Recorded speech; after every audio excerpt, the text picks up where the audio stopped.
Hello friend, welcome to my YouTube channel. आज की video में मैं railway LP technician NTPC exam के लिए टॉप 30 प्रश्न लेकर आया हूं, जो अक्सर रेलवे की परीक्षाओं में पूछे ही जाते हैं। General science MCQ with explain के साथ लाया गया है, तो आप इस वीडियो पर अंत तक बने रहिएगा, क्योंकि ये वीडियो आपके लिए बहुत ही इंपॉर्टेंट होगा। यदि आप रेलवे एलपी टेक्नीशियन एग्जाम की तैयारी कर रहे हैं तो ये वीडियो का पार्ट नंबर 4 है। यदि आप 1 से लगाए 3 तक का वीडियो नहीं देखे हैं तो हमारे वीडियो के डिस्क्रिप्शन में जाकर आप वहां से देख सकते हैं। तीनों वीडियो का लिंक डिस्क्रिप्शन में दे दिया गया है। तो चलिए दोस्तों, स्टार्ट करते हैं। समय वेस्ट ना करते हुए सीधे प्रश्न में चलते हैं। यहाँ पर पहला प्रश्न दिया गया है, निम्न में से कौन सा हाइड्रोजन का समस्थानिक नहीं है। फ्रेंड, यदि क्वेश्चन का आंसर पता हो तो आप कमेंट बॉक्स में दे सकते हैं। तो बताइए दोस्तों। तो राइट आंसर होगा hydronium. Option number D correct answer हो जाएगा। यहाँ पर जो हाइड्रोजन के समस्थानिक है वो प्रोटियम, ड्यूटेरियम और ट्राइटियम रहेगा। यहाँ पर ट्रिटियम या ट्राइटियम रहेगा। तो आप ध्यान दीजिएगा, इसमें से ये तीनों जो है ना वो हाइड्रोजन के समस्थानिक हैं, और हाइड्रोनियम हाइड्रोजन का समस्थानिक नहीं है। तो आप इसको याद रखिएगा, बहुत ही इंपॉर्टेंट है आपकी परीक्षाओं के लिए। चलिए इसके बारे में डिटेल हम जान लेते हैं। यहाँ पर आपको दिया गया है पूरे एक्सप्लेन के साथ। हाइड्रोजन 1H प्रोटियम, जिसे 1H कहते हैं, इसका पहला जो समस्थानिक है 1H और प्रोटियम है। 2H ड्यूटेरियम है और 3H ट्रिटियम है। ठीक है, आप ध्यान दीजिएगा, ये तीन समस्थानिक हैं हाइड्रोजन के। और चलिए इसके देख लेते हैं प्रोटॉन, न्यूट्रॉन, इलेक्ट्रॉन कितने कितने होते हैं। यदि प्रोटियम की बात करें तो उसमें प्रोटॉन एक होता है, और न्यूट्रॉन जो है वो 0 होता है, और इलेक्ट्रॉन एक होता है। और यहाँ ड्यूटेरियम की बात करें 2H की, तो यहाँ पर एक प्रोटॉन होता है, एक न्यूट्रॉन होता है और एक इलेक्ट्रॉन।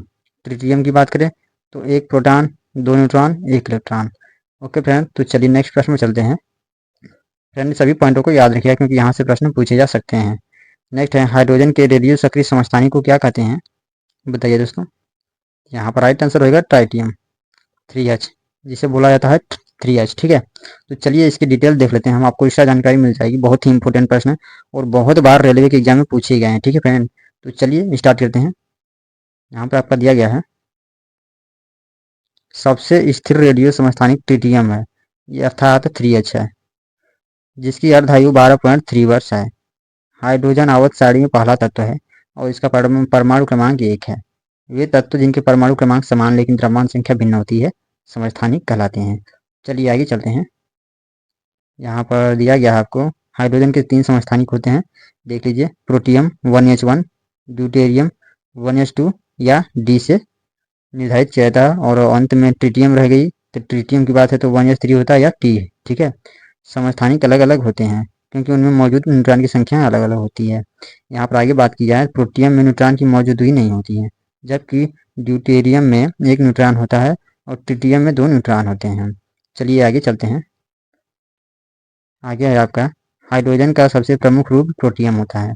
0.015% यहाँ पर दिया गया है, 0.015% हाइड्रोजन पृथ्वी की सतह पर ड्यूटेरियम के रूप में मौजूद है। ट्रिटियम में प्रोटियम के प्रति 1018 परमाणुओं पर एक परमाणु की सांद्रता होती है। इनमें से हाइड्रोजन के 3 समस्थानिक हैं। ठीक है फ्रेंड, तो आप इन सभी पॉइंटों को याद रखिएगा, परीक्षाओं की दृष्टि से बहुत ही इंपॉर्टेंट है। कहीं से भी प्रश्न पूछा जा सकता है रेलवे के एग्जाम में इन सभी पॉइंटों में से। चलिए आगे पॉइंट देखते हैं। हाइड्रोजन के 3 समस्थानिक में से एकमात्र ट्रिटियम प्रकृति में रेडियोधर्मी होता है। ठीक है फ्रेंड, तो प्रश्न में यही पूछा गया है कि रेडियो सक्रिय हाइड्रोजन का रेडियो सक्रिय भाग कौन सा होता है। तो यहाँ पर राइट आंसर रहेगा ट्रिटियम टी या 3H, और जो कम ऊर्जा वाले बीटा कण को उत्सर्जित करता है। ठीक है, तो आप इस पॉइंट को याद रखिएगा, बीटा कण को उत्सर्जित करता है। समस्थानिकों का इलेक्ट्रॉनिक विन्यास समान होता है, उन सभी के रासायनिक गुण समान होते हैं, लेकिन उनकी प्रतिक्रिया की दरों में अंतर होता है। ओके फ्रेंड, तो आप इसको समझ लीजिएगा, बहुत ही इंपॉर्टेंट है। चलिए नेक्स्ट पॉइंट पर। यहाँ पर आपको दिया गया है प्रोटियम 1H के गुण क्या क्या होते हैं, चलिए इसको भी बता देते हैं हम। यहाँ हाइड्रोजन के सामान्य समस्थानिकों में से एक है, या 99.98% की प्रचुरता के साथ प्रकृति में प्रचुर मात्रा में है। इस समस्थानिक के केंद्रक में एक ही प्रोटॉन होता है और इस प्रोटॉन की कभी भी क्षय होने की सूचना नहीं मिली है। प्रोटियम का द्रव्यमान 1.007825 एटॉमिक मास यूनिट होता है। ओके फ्रेंड, तो आप इस पॉइंट को याद रखिए, बहुत ही इंपॉर्टेंट है आपकी परीक्षाओं की दृष्टि से। चलिए नेक्स्ट पे चलते हैं। प्रोटियम के बाद आ गया आपका ड्यूटेरियम। ठीक है, 2H। इसके नाभिक में एक प्रोटॉन और एक न्यूट्रॉन होता है। हाइड्रोजन 2 के नाभिक को ड्यूटेरान कहते हैं। यहाँ पर ध्यान दीजिए, ड्यूटेरान कहते हैं। यह रेडियोधर्मी नहीं होता है। इसके यौगिक का उपयोग रासायनिक विश्लेषण और हाइड्रोजन फर्स्ट के ये विलायकों में किया जाता है। ओके फ्रेंड, चलिए नेक्स्ट, आपका नेक्स्ट पॉइंट दिया गया है, भारी पानी प्रोटियम के बजाय ड्यूटेरियम युक्त अणुओं से समृद्ध होता है। इसका इस्तेमाल शीतलक न्यूट्रॉन मंदक के तौर पर किया जाता है। हाइड्रोजन 2 का उपयोग परमाणु संलयन वाणिज्यिक में ईंधन के रूप में भी किया जाता है। यह स्वाभाविक रूप से ड्यूटेरियम गैस के रूप में होता है। ठीक है, आइए अब आगे चलते हैं ट्रिटियम पर। ट्रिटियम का दिया गया है गुण, इसके नाभिक में 2 न्यूट्रॉन और 1 प्रोटॉन शामिल है। वायुमंडलीय गैसों के साथ ब्रह्मांडीय किरणों के तालमेल के कारण प्रकृति में हाइड्रोजन 3 या ट्रिटियम के छोटे निशान मिलते हैं। वे परमाणु हथियारों के परीक्षण के समय भी कम मात्रा में उत्सर्जित होते हैं। यह रेडियोधर्मी, यह बीटा क्षय के माध्यम से हीलियम 3 में क्षय हो जाता है। ठीक है दोस्तों, चलिए अगले पॉइंट पर चलते हैं। अगला पॉइंट आपका दिया गया है, हाइड्रोजन 3 का परमाणु द्रव्यमान, यहाँ पर ध्यान दीजिएगा, 3.016049 एटॉमिक मास यूनिट होता है। ठीक है, AMU का मतलब होता है एटॉमिक मास यूनिट। ठीक है, तो आप इन सभी पॉइंटों को याद रखिए, परीक्षाओं की दृष्टि से बहुत ही महत्वपूर्ण है। चलिए फ्रेंड, क्वेश्चन नंबर 3 पर चलते हैं। यहाँ पर क्वेश्चन नंबर 3 दिया गया है, 8O16, 8O17 और 8O18 को क्या कहते हैं? बताइए दोस्तों। इसके परमाणु क्रमांक समान है लेकिन परमाणु भार भिन्न भिन्न है, तो आप इसे क्या बोलते हैं? तो राइट आंसर होगा समस्थानिक। जिसके परमाणु क्रमांक समान होते हैं और भार अलग अलग होते हैं तो उसको समस्थानिक बोला जाता है। ठीक है, तो राइट आंसर हो जाएगा ऑप्शन नंबर ए। ओके, चलिए नेक्स्ट है आपका, वायुमंडल में जिस ओजोन छिद्र का पता लगाया गया है वह कहाँ स्थित है? बताइए दोस्तों, बहुत ही इंपॉर्टेंट प्रश्न है। तो इस प्रश्न का राइट आंसर होगा अंटार्कटिक के ऊपर, option number B correct answer हो जाएगा। चलिए इसके इंपॉर्टेंट पॉइंट देख लेते हैं, एक्स्ट्रा जानकारी मिल जाएगी आपको और आपको समझ में भी आ जाएगा। यहाँ पर आपको दिया गया है, अंटार्कटिक ओजोन छिद्र की खोज 1985 ईस्वी में ब्रिटिश अंटार्कटिक सर्वेक्षण के वैज्ञानिकों हारमन गार्डिनर और संकलिन ने की थी। ठीक है, 1985 में की गई थी, आप ध्यान रखिएगा इसको। नेक्स्ट पॉइंट है, 1984 तक अक्टूबर में हैली के ऊपर समताप मंडल ओजोन परत केवल 2/3 मोटी थी, जो पहले के दशकों में देखी गई थी एक घटना जिसे अंटार्कटिक ओजोन छिद्र के रूप में जाने जाना लगा। ठीक है, उसी समय से हम लोग अंटार्कटिक ओजोन छिद्र के रूप में जानते हैं 1984 तक। ठीक है, 1984 से यहाँ पर याद रखिए। चलिए फ्रेंड, अगले प्रश्न पर चलते हैं। अगला प्रश्न है, वायुमंडल में उपस्थित ओजोन परत अवशोषित करती है, किसको अवशोषित करती है दोस्तों? बताइए, वेरी इंपॉर्टेंट प्रश्न है। तो राइट आंसर होगा अल्ट्रावायलेट किरणों को, option number C correct answer हो जाएगा। चलिए नेक्स्ट, तेजाब वर्षा पर्यावरण में निम्न प्रदूषण से होती है, बताइए दोस्तों। तो राइट आंसर होगा नाइट्रस ऑक्साइड एवं CO2 के कारण होती है। ठीक है, तेजाब वर्षा। तो चलिए इसके इंपॉर्टेंट पॉइंट देख लेते हैं।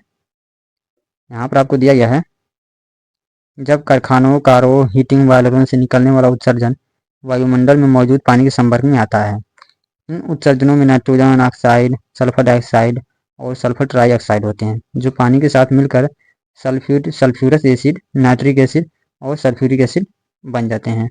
इसी को तेजाब वर्षा बोला जाता है। ठीक है, तो आप इस पॉइंट को याद रखिए, बहुत ही महत्वपूर्ण प्रश्न है आपकी परीक्षाओं की दृष्टि से। ओके फ्रेंड, तो चलिए नेक्स्ट है, अग्नि निर्जा रोग किससे संबंधित है? अग्नि निर्जा रोग किससे संबंधित है? तो राइट आंसर होगा सेब से संबंधित है, option number A right answer हो जाएगा। चलिए इसके की पॉइंट देख लेते हैं।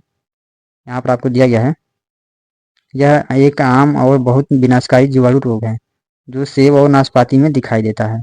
यह जीवाणु इरेविनिया अमाइलोबोरा के कारण होता है। यह रोग फूल, फल, टहनियों, शाखाओं और पूरे सेब के पेड़ को नष्ट कर देता है। लाल रतुआ रोग चाय के पौधे का एक रोग है। यहाँ पर ध्यान दीजिएगा, ये एक्स्ट्रा पॉइंट है आपके लिए। यहाँ पर लाल रतुआ रोग चाय के पौधे का एक रोग है जिसमें संक्रमित पौधों की पत्तियों पर नारंगी भूरे मखमली धब्बे बन जाते हैं। ठीक है, आप इस पॉइंट को भी याद रखिएगा, बहुत ही इंपॉर्टेंट होंगे आपकी परीक्षाओं के लिए।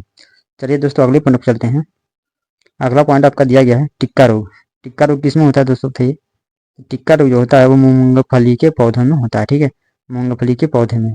हरे रंग की कान की बीमारी, यहाँ पर दिया है हरे रंग की कान की बीमारी किसमें होती है? तो राइट आंसर है बाजरा की एक बीमारी है। ठीक है, तो इसको भी याद रखिए, इंपॉर्टेंट है आपकी परीक्षाओं की दृष्टि से।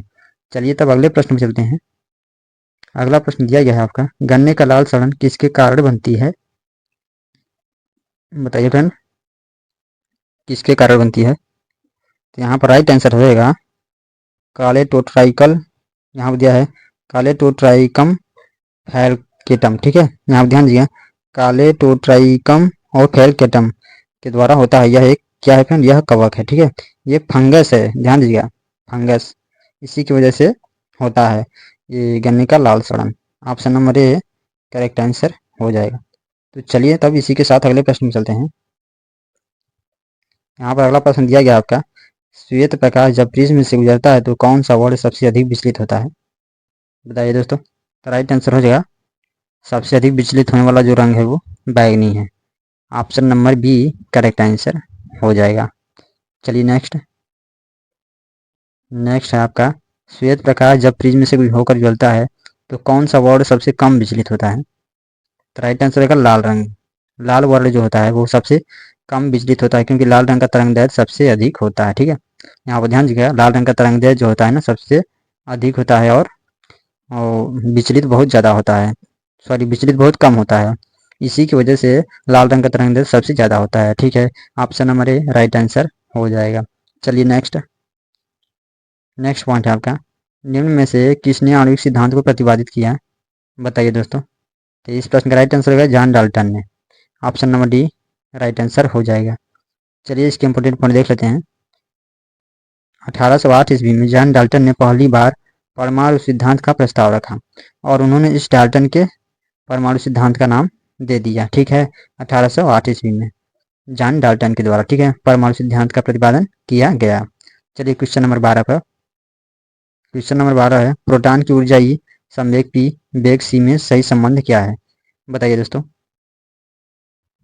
यहाँ पर राइट आंसर रहेगा इसका ई बराबर पी सी होता है, आपको पता होगा। तो यहाँ पर ई बराबर पी सी तो दिया नहीं है, तो इस प्रकार हो जाएगा आपका कि पी बराबर हो जाएगा ई अपान सी। ठीक है, ई अपान सी हो जाएगा। ठीक है फ्रेंड, तो आप इसको याद रखिए, ई अपान सी। तो यहाँ पर राइट आंसर हो जाएगा ऑप्शन नंबर सी, पी बराबर ई अपान सी। ठीक है, option number D right answer हो जाएगा। चलिए नेक्स्ट है, एक परमाणु में दो इलेक्ट्रॉनों की चारों क्वांटम संख्याएं आपस में समान नहीं हो सकती, यह नियम किस वैज्ञानिक ने दी थी? बताइए दोस्तों। तो राइट आंसर होगा पाउली। पाउली के अपवर्जन नियम में यह नियम दिया गया। ठीक है, option number B right answer हो जाएगा। चलिए इसके इंपोर्टेंट पॉइंट देख लेते हैं, कुछ शिक्षा जानकारी मिल जाएगी। पाउली अपवर्जन सिद्धांत बताता है कि एक ही परमाणु में दो इलेक्ट्रॉनों में स्पिन क्वांटम संख्याओं का एक समान सेट नहीं हो सकता है। ठीक है दोस्तों, तो आप इस पॉइंट को याद रखिए, बहुत ही इंपॉर्टेंट है आपकी परीक्षाओं की दृष्टि से। फ्रेंड इसमें जितने भी प्रश्न आए गए सारे 10 वर्षों से पूछे गए प्रश्न है रेलवे के एग्जाम में, तो आप इस वीडियो को अंत तक देखिएगा। ठीक है, क्योंकि ये वीडियो आपके लिए बहुत ही इंपॉर्टेंट होगा, खास तौर से रेलवे के किसी भी एग्जाम के लिए। चलिए फ्रेंड अगले प्रश्न में चलते हैं। अगला प्रश्न आपका दिया गया है, क्वांटम संख्या जो किसी कक्षा में अंतरिक्ष में अभिविन्यास की दिशा निर्दिष्ट करती है, कौन सा है फ्रेंड बताइए। तो राइट आंसर हो जाएगा चुंबकीय क्वांटम संख्या। Option number C correct answer हो जाएगा। चलिए नेक्स्ट है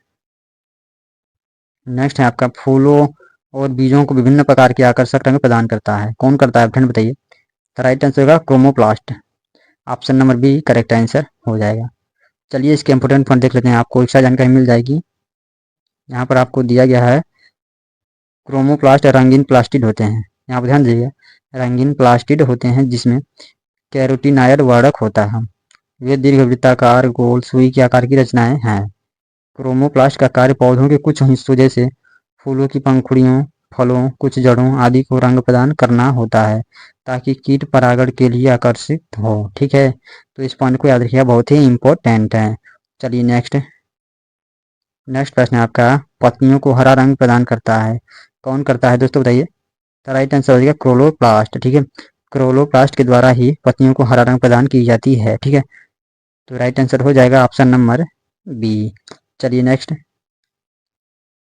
है आपका, कोशिका के किस भाग को आत्महत्या की थैली कहा जाता है? बताइए फ्रेंड, वेरी इंपॉर्टेंट प्रश्न है, बहुत बार एग्जाम में पूछे जा चुके हैं रेलवे के। तो राइट आंसर हो जाएगा लाइसोसोम को। लाइसोसोम को आत्महत्या की थैली बोला जाता है, कोशिका का ये भाग है लाइसोसोम। ठीक है, चलिए इसके की पॉइंट देख लेते हैं, आपको अधिक जानकारी मिल जाएगी। यहाँ पर आपको दिया गया है, कोशिकीय उपापचय में बाधा के दौरान जब कोशिका क्षतिग्रस्त हो जाती है तो लाइसोसोम फट सकते हैं और एंजाइम उनकी कोशिका को पचा लेते हैं। इसलिए लाइसोसोम को कोशिका की आत्मघाती थैली के रूप में भी जाना जाता है। ठीक है, तो आप इस पॉइंट को याद रखिए, बहुत ही इंपॉर्टेंट है। चलिए नेक्स्ट है आपका लाइसोसोम में पाया जाने वाला वह एंजाइम जिनमें जीव द्रव्य को घुला देने या नष्ट कर देने की क्षमता होती है कहलाता है। क्या कहलाता है दोस्तों, बताइए कौन सा एंजाइम है। तो राइट आंसर हो जाएगा हाइड्रोलाइटिक एंजाइम होता है। Option number D right answer हो जाएगा। हाइड्रोलाइटिक एंजाइम होता है जो जीव द्रव्य के जो नष्ट जीव द्रव्य होते हैं उसको समाप्त कर देता है। तो चलिए इसके इंपॉर्टेंट पॉइंट देख लेते हैं, आपको कुछ समझ में आ जाएगा। यहाँ पर दिया गया है लाइसोसोम में पाया जाने वाला एंजाइम हाइड्रोलाइटिक एंजाइम है जो एंडोसाइटोसिस और ऑटोफैगी जैसी प्रक्रियाओं के माध्यम से वितरित जैविक पॉलीमर को तोड़ने का कार्य करता है तथा मैक्रोमोलेक्यूल टर्नओवर को नियंत्रित करके सेलुलर होम्योस्टेसिस को बनाए रखता है। ठीक है, तो आप इस पॉइंट को याद रखिए, बहुत ही इंपॉर्टेंट है आपकी परीक्षाओं की दृष्टि से। चलिए फ्रेंड अगले प्रश्न पर चलते हैं। अगला प्रश्न दिया गया है आपका 80% से अधिक सेल कोशिका में पाया जाने वाला पदार्थ कौन सा है। 80% से अधिक सेल कोशिका में पाया जाने वाला पदार्थ है कौन सा है फ्रेंड बताइए। तो राइट आंसर हो जाएगा जल। Option number D right answer हो जाएगा। चलिए इसके भी इंपॉर्टेंट पॉइंट देख लेते हैं। यहाँ पर आपको दिया गया है जल कोशिकाओं में सबसे प्रचुर मात्रा में पाया जाने वाला अणु होता है जो कुछ कोशिकाओं का द्रव्यमान का 70% या अधिक होता है। ठीक है, कुल कोशिकाओं का द्रव्यमान का 70 या अधिक होता है। ठीक है, कोशिकाएं पानी या कार्बनिक आयनों कार्बन युक्त कार्बनिक अणुओं से बनी होती है। वो कौन कौन से पदार्थ होते हैं, चलिए जान लेते हैं क्या क्या होते हैं उसमें। तो यहाँ पर आपको दिया गया है अधिकांश कार्बनिक अणु निम्न प्रकार हैं कार्बोहाइड्रेट, वसा, प्रोटीन, न्यूक्लिक अम्ल। और यहाँ पर नोट करने की बात यह है कि रॉबर्ट हुक ने पहली बार 1665 ईस्वी में कोशिका की खोज की थी।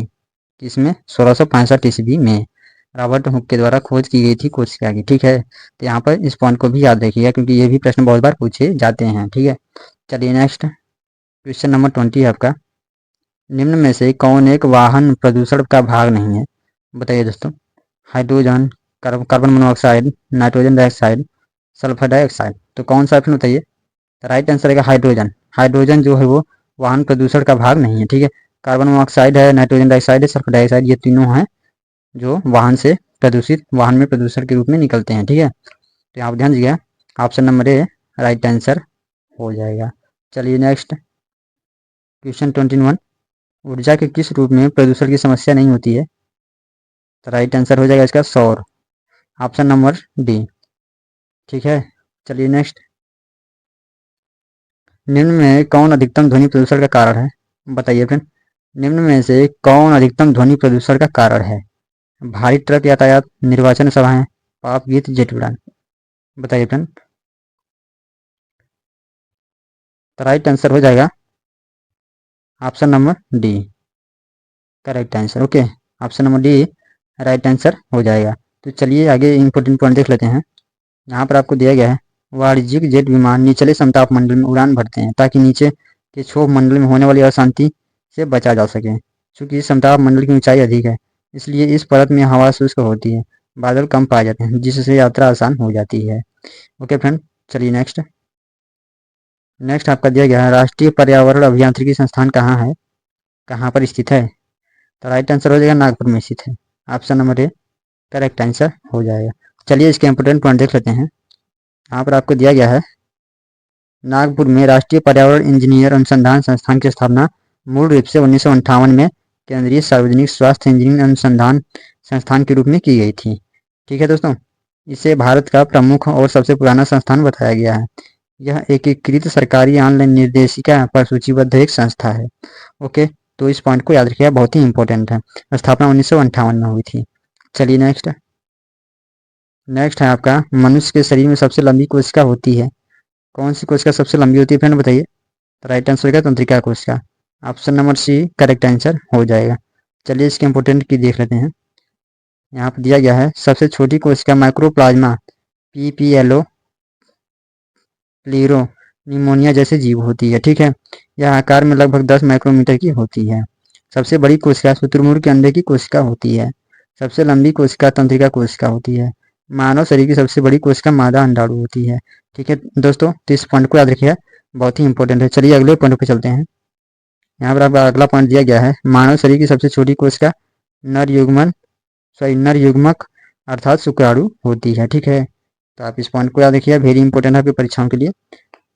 चलिए फ्रेंड अगले प्रश्न पर चलते हैं। क्वेश्चन नंबर 25 यहाँ पर दिया गया है, तंत्रिका ऊतक की इकाई है। बताइए फ्रेंड, राइट आंसर होगा न्यूरॉन्स या तंत्रिका। ठीक है, option number B correct answer हो जाएगा। चलिए नेक्स्ट, ब्राउन एयर शब्द का प्रयोग किसके लिए किया जाता है? तो राइट आंसर होगा प्रकाश रासायनिक धुआं के लिए किया जाता है। Option number B right answer हो जाएगा। चलिए इसके इंपोर्टेंट पॉइंट देख लेते हैं। प्रकाश रासायनिक धुआं मुख्य रूप से ओजोन 3 पेरोक्सीटाइल नाइट्रेट PAN एवं एल्डिहाइड से बना है। जहां तीव्र सौर विकिरण होता है वहां इसे ब्राउन एयर भी कहा जाता है। कम सौर क्षेत्र या सौर विकिरण के मौसम में धुंध का निर्माण अधूरा रहता है और इस प्रकार इसे ग्रे एयर के रूप में भी जाना जाता है। ठीक है, इस पॉइंट को याद रखिएगा, बहुत ही महत्वपूर्ण है। चलिए नेक्स्ट, यहाँ पर नेक्स्ट है आपका, निम्न में से कौन सा जैव अनिम्नकरणीय है? देखिए जैव निम्नकरणीय कौन है? नेक्स्ट है, निम्न में से कौन सा जैव निम्नकरणीय है? बताइए दोस्तों। यहाँ पर राइट आंसर हो जाएगा कागज। कागज जो होता है वो जैव निम्नकरणीय है। ठीक है, आइए कैसे है जैव निम्नकरणीय ये जान लेते हैं। जैव निम्नकणीय पदार्थ जीवाणु या अन्य जीवित जीवों द्वारा विघटित होने में सक्षम होते हैं। आप सक्षम होते हैं और इस तरह से प्रदूषण को रोकते हैं। ठीक है, इस तरह ये प्रदूषण को रोकते हैं। जैव निम्नकणीय पदार्थ जो होते हैं वो जीवाणु या अन्य जीवित जीवों द्वारा विघटित होने में सक्षम रखते हैं। ठीक है, इसलिए ये प्रदूषण को रोकते हैं या प्रदूषण नहीं फैलाते हैं। उसके उदाहरण कौन कौन से हैं चलिए देख लेते हैं। कागज, ऊन, लकड़ी जैव निम्नकणीय पदार्थों के उदाहरण हैं। ओके फ्रेंड, तो आप इस सभी पॉइंटों को याद रखिए। चलिए नेक्स्ट, नेक्स्ट है आपका लाइक्राइमल। यहाँ पर दिया है लाइक्राइमल ग्रंथियाँ स्रावित करती हैं। क्या स्रावित करती हैं दोस्तों बताइए? राइट आंसर होगा आंसू। आंसू स्रावित करती हैं। Option number C is right answer. चलिए इसके इंपोर्टेंट पॉइंट देख लेते हैं। यहाँ पर आपको दिया गया है आंसू वाहिनी और ग्रंथियाँ जिसे अश्रप्रवाही और लाइक्राइमल वाहिनी और ग्रंथियाँ कहते हैं। ठीक है, तो आप इन सभी पॉइंटों को याद रखिए, बहुत ही इंपॉर्टेंट है। जो लाइक्राइमल ग्रंथियाँ होती है वो आंसू प्रवाहित ग्रंथियाँ होती हैं और ऐसी संरचनाएं होती हैं कि जो आंसू के पानी वाले घटक का उत्पादन करती हैं। आंसू एक मिश्रित और आमतौर पर साफ द्रव से मिलकर बनता है जो आंख और पलक के बीच होता है। ठीक है, आप इन सभी पॉइंटों को याद रखिए, आपकी परीक्षाओं की दृष्टि से महत्वपूर्ण होंगे। चलिए आगे चलते हैं। हमारा अगला है, मानव जनित पर्यावरण प्रदूषण कहलाते हैं। क्या कहलाते हैं दोस्तों बताइए? मानव जनित पर्यावरण प्रदूषण कहलाते हैं। राइट आंसर हो जाएगा ह्यूमेलिन। Option number D right answer हो जाएगा। चलिए दोस्तों क्वेश्चन नंबर 30 पर, यहाँ पर क्वेश्चन नंबर 30 दिया गया है आपको, वैश्विक तापमान के फलस्वरूप हो सकता है। वैश्विक तापमान के फलस्वरूप हो सकता है, बताइए दोस्तों क्या हो सकता है? समुद्र तल में वृद्धि, फसल के स्वरूप में परिवर्तन, तट रेखा में परिवर्तन। ऑप्शन डी है ये सभी। बताइए कौन सा सही है? तो वैश्विक तापन के समय ये सभी पॉइंट हो सकते हैं, फर्स्ट सेकंड थर्ड, मतलब ए बी सी सभी हो सकते हैं। तो इसका राइट आंसर हो जाएगा option number D. Okay friend, तो आप इन सभी पॉइंटों को याद रखिएगा और इसमें जितने भी प्रश्न आए गए थे सारे मोस्ट एक्सपेक्टेड क्वेश्चन आपकी परीक्षाओं को ध्यान में रखते हुए लाया गया है और रेलवे के जितने भी एग्जाम होने वाले हैं उसके लिए ये वीडियो आपके लिए बहुत ही इंपॉर्टेंट होगा। तो आप वीडियो को एक बार जरूर देखिएगा। तो फ्रेंड इसमें 30 प्रश्न दिया गया था, आप कमेंट करके जरूर बताइएगा कि आपको कितने प्रश्नों का आंसर सही रहा है। तो फ्रेंड आज की वीडियो में बस इतना ही, मिलेंगे अगली वीडियो में ऐसी वीडियो के साथ, तब तक के लिए थैंक यू सो मच।